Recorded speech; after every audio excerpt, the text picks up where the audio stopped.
आत्मा आवो, दिल में समा जाओ।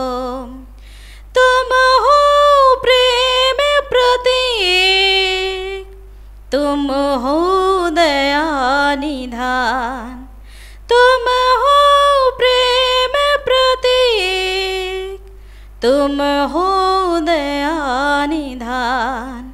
पावन आत्मा आवो, दिल में समा जाओ। पिता पुत्र ও পবিত্র আত্মার নামে আমেন। সকলকে জয় যিশু।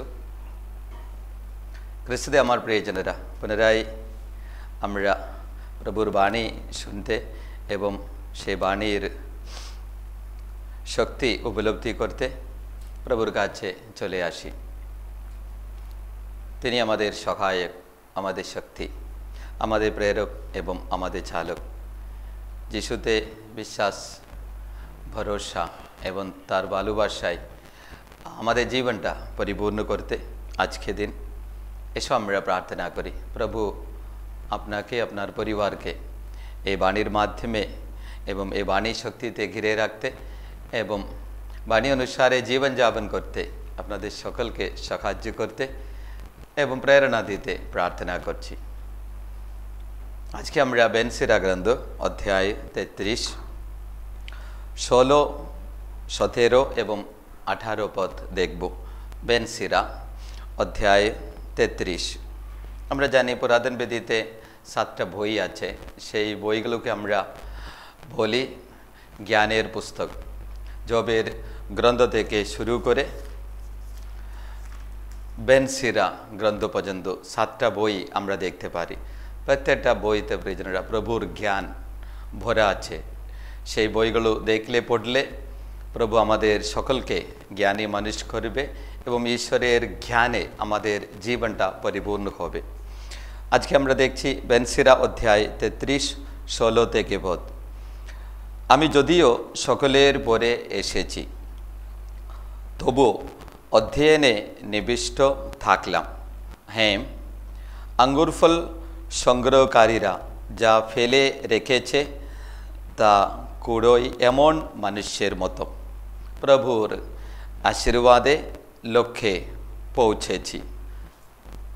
আঙ্গুরফল সংগ্রহকারীর মতো মাড়াই কুণ্ড পূর্ণ করেছি। লক্ষ্য করো, কেবল নিজের জন্য শ্রম করেছি এমন নয়, যারা শিক্ষাবাণীর অন্বেষণ করে তাদেরও জন্য। প্রভুর বাণী, সে বাণীতে কি কথাগুলো আছে প্রিয়জনেরা শুনলে আমরা বুঝতে পারি যে প্রিয়জনেরা একদম সকলে শেষে ছিল। আমি যদিও সকলের পরে এসেছি, তার মানে একদম শেষে সে মানুষ এসেছে, তার সম্বন্ধে কথাগুলো বলছেন। সে মানুষ অধ্যয়নে নাহলে চেষ্টাতে নিবিষ্ট ছিল। তারপরে তিনি নিজে বলছেন প্রভুর আশীর্বাদ আমার জীবনটাকে শক্ত করেছে, নাহলে সকলের সামনে, নাহলে সকলে প্রথমে আসতে সাহায্য করেছেন। আমাদেরও জীবনটা একই আছে, আপনাদেরও সকলের জীবনটা। এখন আপনি কোন পর্যায়ে আছে, নাহলে কী অবস্থাতে আছে, এই বর্তমান অবস্থা যদি আপনি পাল্টাতে চান, আপনার জীবনে আপনি নতুন শক্তি নাহলে প্রেরণা দিতে চান, তাহলে আজকে প্রিয়জনেরা প্রভুর সঙ্গে জীবনযাপন করতে, প্রভুতে থাকলে প্রভু আপনার জীবনটাকে আস্তে আস্তে প্রিয়জনেরা উঁচু করবেন, নাহলে আপনার জীবনটাকে পরিবর্তন করবেন। সাধু পিতরের একটা বাণী আছে, সাধু পিতরের প্রথম পত্রে অধ্যায় 5, 6 পদ প্রিয়জনেরা। সাধু পিতর অধ্যায় 5, 6 পদ। তাই ঈশ্বরের পরাক্রান্ত বাহুর অধীনে নিজেদের নমিত রাখো, যেন যথাসময়ে তিনি তোমাদের উন্নীত করেন। ঈশ্বরের শক্তিতে জীবনটা যারা রাখবেন, ঈশ্বরের বাণী বলছেন যথাসময়ে, ও নিজের সময় না, ঠিক সময়ে তিনি কি করবেন, তিনি তোমাদের উন্নীত করেন। আজকে যখন ঈশ্বরের এই বাণী আপনারা শুনেন, নিজের জীবনটাকে ঈশ্বরের চরণে সমর্পণ করতে, ঈশ্বরের বাণী বলছেন এমনি না, ঈশ্বরের বিশ্বাস থাকতে হবে। ঈশ্বরে পরাক্রান্ত বাকুর অধীনে নিজেদের নমিত রাখো, তারপরে তিনি ঠিক সময় যথাসময় আপনার জীবনটাকে কি করবেন, উঁচু করবেন। সেই বাণী প্রিয়জনেরা বেনসিরা গ্রন্থে যার কথা বলছেন, সকলের পরে আমি এসেছি কিন্তু আমি চেষ্টায় নিবিষ্ট ছিলাম, তারপরে প্রভুর আশীর্বাদে প্রভুর অনুগ্রহ আমাকে সাহায্য করেছেন। মতিরাজিত মঙ্গল সমাচারে যিশু একটা উদাহরণ প্রিয়জনেরা আমাদের কাছে রাখেন। সেই কথা প্রিয়জনেরা খুব সুন্দর আছে। সেই কথা দেখলে আমরা আসল সব কিছু বুঝতে নালে জানতে পারবো। মতিরাজিত মঙ্গল সমাচার অধ্যায় 20 1 থেকে পদ, বাস্তবিক স্বর্গরাজ্য তেমন এক গৃহস্বামীর মতো, তিনি নিজের আঙ্গুর ক্ষেতে মজুর লাগাবার জন্য খুব সকালে বেরিয়ে পড়লেন। তিনি মজুরদের সঙ্গে দিন মজুরি হিসাবে একটার উপর টাকা স্থির করে তাদের নিজের আঙ্গুর ক্ষেতে পাঠিয়ে দিলেন। বেনসিরা গ্রন্থে প্রিয়জনেরা সে একই কথা আছে, আঙ্গুর ক্ষেতের কথা আমরা দেখতে পারি। যখন বেনসিরা গ্রন্থে বাণীগুলো আপনারা শুনেছেন প্রিয়জনেরা, সে আঙ্গুর কেমন প্রিয়জনেরা, যে মানুষের উদাহরণটা বলছেন আঙ্গুর কুড়াই করার জন্য তার পরিশ্রমের সম্বন্ধে লেখা আছে।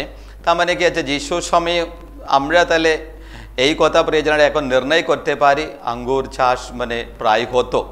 এখনও প্রিয়জনেরা ইসরায়েল দেশে যারা গিয়েছেন গেলে আমরা দেখতে পারি কেমন আঙ্গুর প্রিয়জনেরা। আমাদের এই দেশের আঙ্গুরের মতো নেই, ইসরায়েল দেশের আঙ্গুরগুলো দেখলে যেন অবাক হয়ে যাবে। তিনি মজুরদের সঙ্গে দিন মজুরি হিসাবে একটার উপর টাকা স্থির করে তাদের নিজের আঙ্গুর খেতে পাঠিয়ে দিলেন। পরে তিনি সকাল 9টার দিকে বেরিয়ে গিয়ে দেখলেন চত্বরে অন্য কয়েকজন লোক বেকার দাঁড়িয়ে আছে। তাদের তিনি বললেন, তোমরাও আমার আঙ্গুর খেতে যাও, তোমাদের ন্যায্য মজুরি দেব। তাতে তারা গেল। তিনি আবার দুপুরবেলা ও বেলা 3টের দিকে বেরিয়ে গিয়ে তেমনি করলেন। পরে বিকাল 5টার দিকে বেরিয়ে গিয়ে দেখলেন আর কয়েকজন সেখানে এমনি দাঁড়িয়ে আছে। তাদের তিনি বললেন, কেন সারাদিন এখানে বেকার দাঁড়িয়ে আছো? তারা তাকে বলল, কারণ কেউ আমাদের কাজে লাগায় নেই। তাদের তিনি বললেন, তোমরাও আমার আঙ্গুর খেতে যাও। প্রভুর আমন্ত্রণ প্রিয়জনেরা সকলের জন্য আছে। আজকে প্রিয়জনেরা আপনাদের সকলকে প্রভু ডাকছেন, নাহলে আপনাদের কাছে এসে প্রভু এই প্রিয়জনেরা ডাক করছেন আপনাদের সকলকে প্রভুর কাছে আসতে। বলছেন ঈশ্বরের বাণী আছে, আমার আঙ্গুর খেতে কাজে যাও। তার প্রভুতে যুক্ত থাকা, নাহলে প্রভুতে প্রিয়জনেরা জীবনটাকে জোড় করা। এখন আপনার জীবনটা বিচ্ছেদ আছে, নাহলে প্রভুতে এখন অত নিজের জীবনটাকে আপনি রাখতে পারছেন না। আজকে প্রিয়জনেরা সিদ্ধান্ত নিতে, প্রভুতে থাকলে, প্রভুর আশীর্বাদ থাকলে, যাদের উদাহরণটা এখানে দেওয়া আছে তাদের উদাহরণগুলো দেখলে আমরা বুঝতে পারি যারা প্রথমে এসেছে, তারপরে যারা শেষেছেন, সকলকে তিনি সেই আমন্ত্রণ দেন প্রিয়জনেরা। তারপরে এই কথাগুলো প্রভু কেমন সংগ্রহ করলেন প্রিয়জনেরা, যখন আপনার সময় হবে মতিরাজিত মঙ্গল সমাচার অধ্যায় 20 1 থেকে 16 পর্যন্ত পদ প্রিয়জনেরা একবার পড়তে আপনাদের সকলকে আজকে আমি অনুরোধ করছি। 16 পদে ঈশ্বরের বাণী এভাবে শেষ করছে, নাহলে সংগ্রহ করছে, তেমনিভাবে যারা সবার আগে রয়েছে তারা শেষে পড়বে, এবং যারা সবার শেষে রয়েছে তারা সবার আগে দাঁড়াবে। তাদের যদি প্রিয়জনেরা ঈশ্বরের আহ্বান থাকলে, ঈশ্বরের দিকে একটু আকর্ষণ থাকলে, ঈশ্বরের প্রতি প্রিয়জনেরা ভক্তি থাকলে, ঈশ্বরের কথাগুলো মেনে চলতে প্রিয়জনেরা সিদ্ধান্ত নিলে, নাহলে ঈশ্বরের ইচ্ছা অনুসারে জীবনটাকে প্রিয়জনেরা প্রস্তুত করলে, নাহলে জীবন যাপন করতে সিদ্ধান্ত নিলে তাদের জীবনটা কি হবে। আগে শেষে পরে সেই কথা নেই প্রিয়জনেরা, সবার জন্য সমানভাবে তিনি দিতে নাহলে প্রদান করতে চান। তার উপর প্রিয়জনেরা জীবনের অবস্থা রাখতে আজকে আপনাদের সকলকে আমি আমন্ত্রণ করছি যেন প্রভু যীশু সেই রকম প্রিয়জনেরা আমাদের জন্য তিনি এসেছেন, আমাদের জীবনটা প্রিয়জনেরা পাল্টানোর জন্য। তাহলে প্রভুর সেই আহ্বান আজকে প্রিয়জনেরা আপনাদেরও জীবনে। এখন আপনি পিছিয়ে আছে, নাহলে পড়ে গিয়েছেন, আজকে প্রিয়জনেরা উঠতে এখন আপনার ইচ্ছা নষ্ট হয়েছে, ইন্টারেস্ট নেই কাজকর্ম করতে, প্রিয়জনেরা দায়িত্ব পালন করতে, সেই সব কিছু কেন আপনি করবেন, মানে আপনার মনটা ভেঙে গেছে।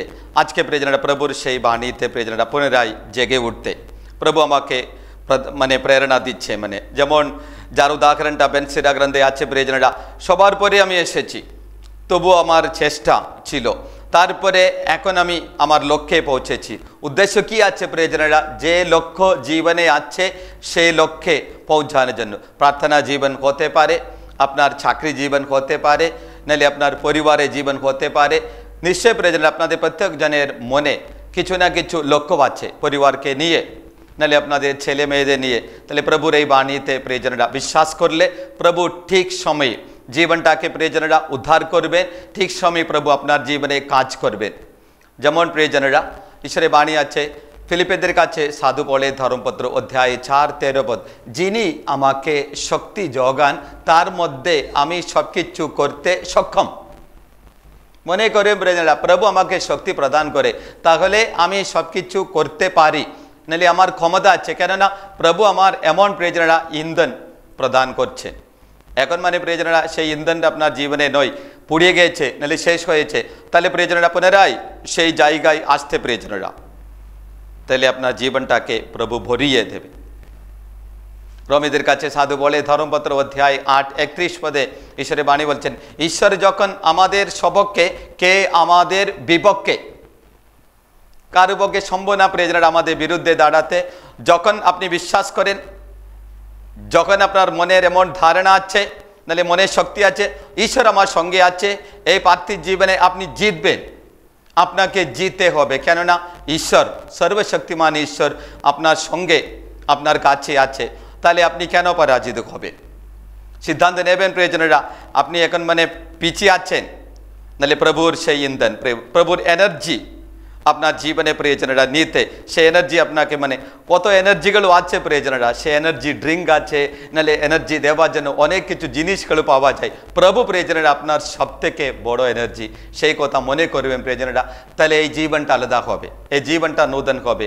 প্রভুর অজস্র আশীর্বাদ আজকে প্রভু আপনার জীবনে, আপনার পরিবারে প্রদান করতে যান। তাহলে সেই আশীর্বাদ পাওয়ার জন্য প্রিয়জনেরা, যেমন বেনসিরা গ্রন্থে মানুষ বলছেন প্রিয়জনেরা, প্রভুর আশীর্বাদে আমি লক্ষ্যে পৌঁছেছি। প্রভুর আশীর্বাদ আজকে আপনাদের জীবনে, নাহলে প্রভুর সান্নিধ্য, প্রভুর শক্তি আপনার জীবনে থাকতে প্রার্থনা করছি। প্রভু যেন আজকে আপনার যত প্রার্থনা আছে, আপনার মনে ইচ্ছা আছে, সেই সব ইচ্ছা পূরণ করতে সাহায্য করতে প্রার্থনা করছি। এসো আমরা এখন প্রভুকে আরাধনা করি। কিছুক্ষণ প্রিয়জনেরা এই আরাধনার মাধ্যমে প্রভুর দিব্য স্পর্শ এবং আশীর্বাদ আপনার উপর, আপনার পরিবারের উপর প্রভু আপনাকে স্পর্শ করতে এই আরাধনার সময় আমরা প্রার্থনা করি। यीशु तू राजा है, शांति का राजा है, जितना महान है तुम उतना ही दयालु भी है। तो सहारा सदा सर्वदा, तो सहारा सदा सर्वदा, तेरी आराधना हो, तेरी आराधना हो, तेरी आराधना हो, तेरी आराधना हो।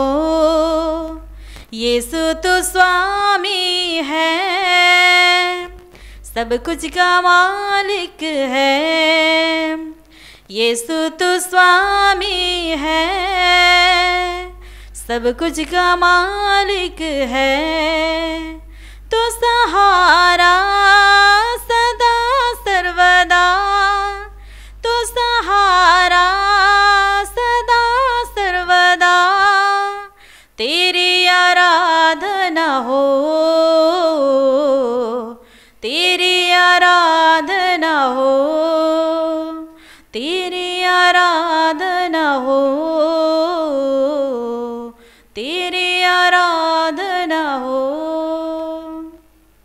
এসো আমরা জীবন্ত যিশুকে আরাধনা করি, তারই প্রশংসা করি, তারই স্তুতি কীর্তন গাই এবং তাকে আমরা ধন্যবাদ জানাই।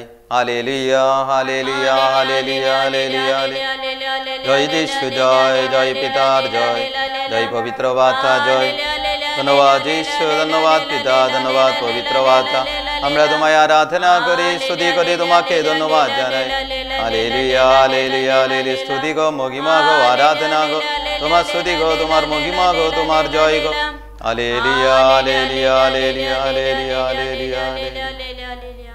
জয় যিশু জয়, জয় যিশু জয়, জয় যিশু জয়, জয় যিশু জয়, জয় যিশু জয়। জয় যিশু জয়। Hallelujah, hallelujah, hallelujah, hallelujah, hallelujah, hallelujah, hallelujah. Hallelujah. এসো আমরা আমাদের প্রভুকে আরাধনা করি, আমাদের ত্রাণকর্তাকে, আমাদের মুক্তিদাতাকে, আমাদের জীবনদাতা যিশু আপনাদের সঙ্গে আছেন। সে যিশুর সঙ্গে কিছুক্ষণ পুনরায় প্রিয়জনেরা যিশুকে দেখতে, তার সঙ্গে কথা বলতে আপনারা সকলে সুযোগ পাচ্ছেন। প্রভু আজকে আরাধনার মাধ্যমে আপনাদের সকলকে আশীর্বাদ করতে চান, আপনাদের সকলকে সুস্থ করতে চান, আপনাদের মনে প্রভু শান্তি প্রদান করতে চান। মত্তি রচিত মঙ্গল সমাচার অধ্যায় 8 16 পদ। মত্তি রচিত মঙ্গল সমাচার অধ্যায় 8 16 পদ। সন্ধ্যা হলে লোকেরা অবদূতগ্রস্ত বহু মানুষকে যিশুর কাছে আনলো, আর তিনি বাণী দ্বারাই সেই অবদূতদের তাড়িয়ে দিলেন, সকল পীড়িত লোককে নিরাময় করলেন। কত সুন্দর সেই বাণী প্রিয়জনেরা। বাণী শ্রবণের মাধ্যমে কি শক্তি আছে, নাহলে কি অদ্ভুত শক্তি আছে, এই কথা দেখলে প্রিয়জনেরা, শুনলে আপনি বুঝতে পারবেন।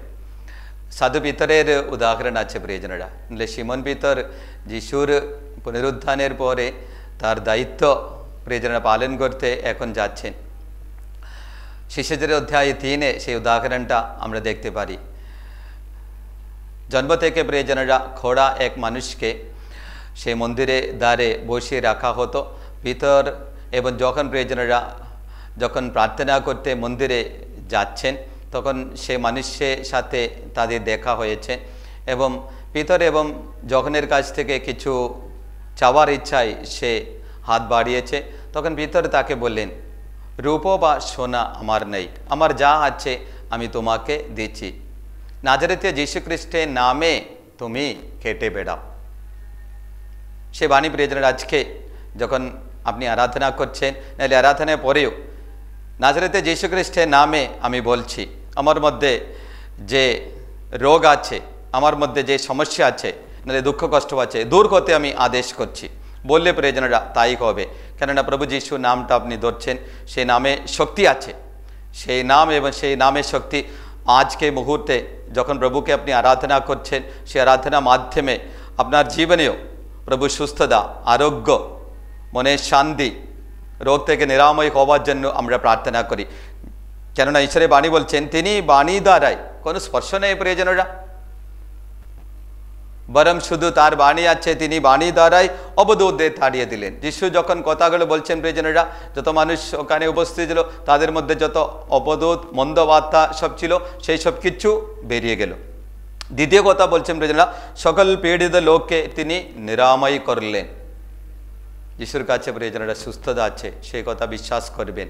বাহ্যিক সুস্থতা, নাহলে শারীরিক সুস্থতা, যে কোনো অবস্থায় প্রিয়জনেরা আপনি ক্ষত পাচ্ছেন, নাহলে আপনার কোনো অবস্থাগুলো ভালো নেই প্রিয়জনেরা, সেই অবস্থা থেকে প্রভু আপনাকে প্রিয়জনেরা সুস্থ করতে পারে। সে কথা প্রিয়জনেরা আজকে বিশ্বাস করবেন। যেমন পিতর বললেন, সোনা বা রূপ আমার নেই, আমার যা আছে আমি তোমাকে দিচ্ছি, নাজারেতীয় সেই যীশু খ্রিস্টের নামে কেটে বেড়াও। সেই নাম প্রিয়জনেরা আজকে আপনাকে প্রিয়জনেরা হাঁটতে শক্তি প্রদান করতে প্রার্থনা করি। এসো আমরা প্রভুর আশীর্বাদ এই মুহূর্তে গ্রহণ করি।